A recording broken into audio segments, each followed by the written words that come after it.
Hello friends, আসসালামু আলাইকুম। কি খবর সবার? আশা করি তোমাদের সকালটা দারুণ কাটছে।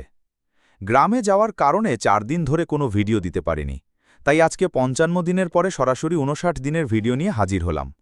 চিন্তা করো না, আজ থেকে রেগুলার ভিডিও আপলোড হবে ইনশাআল্লাহ। গেমে ঢুকেই দেখি আমার 3টা দিলডার একদম ফাঁকা, আর সাথে ল্যাবরেটরিও খালি। কিন্তু সমস্যা হলো গোল্ড আর ইলিক্সিরে একটু টানাটানি। ঠিক তখনই দেখি ওয়ারের শেষ হতে মাত্র 4 মিনিট বাকি।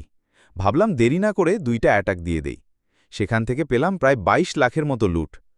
ওয়ারের শেষ হওয়ার আগে বাহিরে আরও 7-8টা অ্যাটাক দিলাম। তারপর ল্যাবরেটরিতে ব্লিম্প আপগ্রেড দিলাম।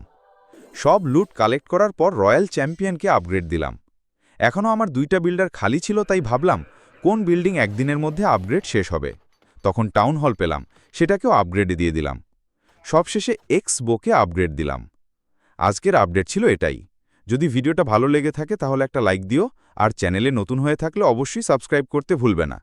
দেখা হবে পরের ভিডিওতে। আল্লাহ